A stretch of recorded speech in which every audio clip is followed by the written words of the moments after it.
खुलुमबाय बे समाव बडलेण्ड इंखं टेलिभिजननि स्टुडिय'आव आं मिथिका नार्जारि दिनै मोनाबिलिनि गाहाय रादाबफ्राव दङ।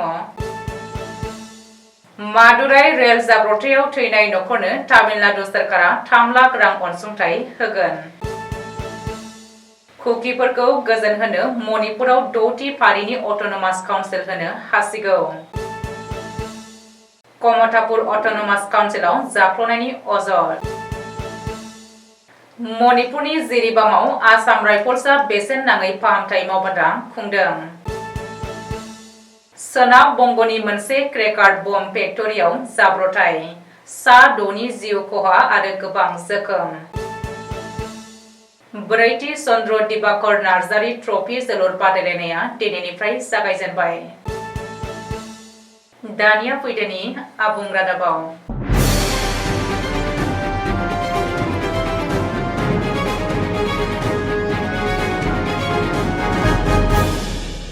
तामिलनाडुनि मादुराइ रेल स्टेशनाव इन्डियान रेलवेनि हान्थियारि train number 16730 Punalur Madurai express ट्रेनाव गिख्रंथाव अर खामनानै थैनाय उत्तर प्रदेशनि सा 10नि नखरनो तामिलनाडु सोरखारा गिबि मन्थ्रि रिलिफ फान्डनिफ्राय 3 लाख रां अनसुंथाइ हरगोन। तामिलनाडुनि गिबि मन्थ्रि एस.के. स्टेलिनआ रबिबारखालि खौरांगिरि मेल खुंनानै बे खौरांखौ होनायजों लोगोसे जोखोम जानायफोरखौ गाहामसिन फाहामथायनि खाबु होनो फोसावदों। लोगोसे गावनि गोर्बोनि दुखु मोन्नायखौ फोरमायथिदों। मख'नो गोनांदि जाब्रबथाय जानाय ट्रेननि दाब्बायाव उत्तर प्रदेशनिफ्राय थांनाय माखासे धोरोमारि हान्थिगिरिफोरा हान्थिदोंमोन। बिसोरनिनो सा 10नि जिउ खहा जादों आरो सा 20 जोखोम जादों। आथिखालाव जोखोम जानाय हान्थियारिफोरखौ मादुराइनि राजाजी सोरखारि हस्पिटालाव फाहामथायनि थाखाय थिसनबाय होननानै फोरमायबावदों। ओजोंहाय बे अर खामनाय जाथायनि सायाव खोलायारि रेलवेनि CPRO बिगु गानेसनआ खौरांगिरिनि सिगाङाव फोरमायदों दि ट्रेनाव हान्थिनाय माखासे हान्थियारिफोरा सिखावै नागेरकइल जंक्शननिफ्राय गेस सिलिन्डार गंसे स्रोदै दैखांखोमादोंमोन आरो सनिबारखालि फुंनि 5:30 रिंगायाव साहा फुदुंनो गेसखौ अन खालामनायावनो हरखाबै गेस सिलिन्डारा बेफ्रुनानै दाब्बायाव अर खामदों। बेनि सायाव रेल बिफानआ गोख्रों नायबिजिरनो बिथोन होबाय होननानै मिथिहोबावदों। अखाफोर दानथाम उनावबो आथिखालाव मणिपुरनि हारियारि दाङाबाजि एबा एना-एनिखौ नोजोर होनानै कुकिफोरखौ गोजोन होनो थाखाय कुकी आरो गुबुन गुबुन ट्राइबेलफोरनि थाखाय भारत संबिजिरनि 6थि फारियाव आलादा खुंथाय एबा अट'नमास काउन्सिल होनो थाखाय मणिपुर सोरखारा मिरु सोरखारनि नखर बिफाननो प्रप'जाल दैथायहरदों। मणिपुरनि गिबि मन्थ्रि एन बीरेन सिंहआ सनिबारखालि खौरांगिरिनि सिगाङाव फोरमायथिदों। मानो होनोब्ला आथिखालाव मणिपुरनि गासैबो ट्राइबेल MLA आरो MPफोरा मणिपुरनिफ्राय मोनसे आलादा खुंथाय नांगौ होननानै दाबि खालामबोबाय थादोंमोन। मिरु सोरखारा मणिपुरनि बे प्रप'जालखौ गनायगोन होननानै मिजिं थिदों गिबि मन्थ्रि एन बीरेन सिंहआ। ओजोंहाय मणिपुरनि गासैबो ट्राइबेल MLAफोरा मिरु सोरखारनि नखर मन्थ्रि अमित शाहजों मणिपुरनि जेंनाखौ सुस्रांनो सावरायगासिनो दङ होननानैबो सुलुङाव फोरमायदों। बे बिथिङाव मणिपुरनि ट्राइबेल MP लरह एप्पा प्रजेआबो खौरांगिरिनि सिगाङाव बुंदों दि आथिखालाव मणिपुरनि कुकी आरो गुबुन ट्राइबेलफोरनि गाहामनि थाखाय भारत संबिजिरनि 6थि फारि बायदियै हाजो ओनसोलखौ अट'नमास काउन्सिल फोसावनायानो गाहामसिन जागोन। अब्लानो मणिपुरनि जेंनाया गावनो गाव सुग्लायलांगोन।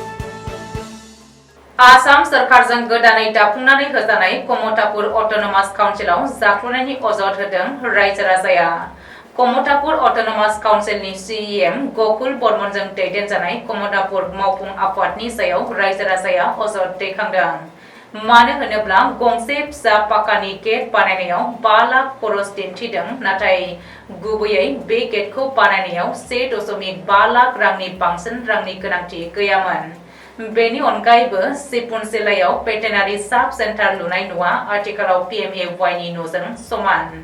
PMAY नि न'खौ लुफुंनो सोरखारा 1.5 लाख रांल' होयो।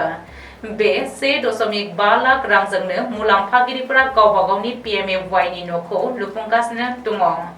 नाथाय बे मोनसे रोखोमनि न'खौनो कमतापुर अट'नमास काउन्सिलआ 10 लाख रांनि लुदों। बे अजदखौ आक्रासुनि बारग' आफादगिरिजों लोगोसे जायगानि रायजो राजाया होदों। सा सानजा रायजोनि हाजोआरि ओनसोलनि मणिपुरनि जिरिबाम जिल्लायाव सनिबारखालि आसाम राइफल्सआ बेसेन नाङै सावस्रि फाहामथाय मावबादा खुंदों। जिरिबामनि बिद्यानगर स्पर्ट्स कमप्लेक्सआव थानाय रिलिफ केम्पनि सुबुंफोरखौ आसाम राइफल्सआ बेसेन नाङै फाहामथाय होदों। बे सावस्रि फाहामथाय मावबादायाव आसाम राइफल्सनि डाक्टार आरो नार्सनि मोनसे हानजाया सिबिथाय होदोंमोन आरो गासै सा 28 सुबुंखौ सावस्रि फाहामथाय होनाय जादों होननानै आसाम राइफल्सनि सुलुङाव फोरमायदों। बिसोरनि गेजेराव सा 9 हौवा, सा 11 हिनजाव आरो सा 8 उन्दै गथ'फोर। सोनाब बंग'नि 24 परगना जिल्लानि बेंखनाव जगन्नाथपुर ओनसोलनि दत्तपुकुर थानानि सिङाव नीलकंठआव थानाय मोनसे फायार क्रेकार बम फेक्टरियाव हरखाबै बेफ्रुनानै अर खामदों।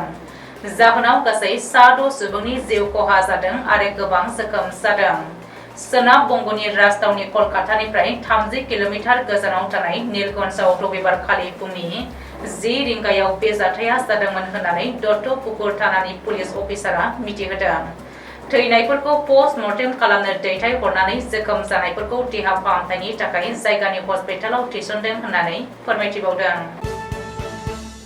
गसाइगाव महकुमानि सिङाव थानाय बिनाकाटा गामिनि समाज सिबियारि बयजोंबो मिथिसार जानाय रुंसारि चन्द्र दिबाकर नार्जारिखौ गोसोखांनानै बिनाकाटा मौजा क्लाब काम लाइब्रेरिया गुबुन बोसोराव होनाय बायदिनो देग्लाय बोसोरनि 4थि चन्द्र दिबाकर नार्जारि ट्रफि जोलुर बादायलायनाया दिनैनिफ्राय जागायजेनबाय।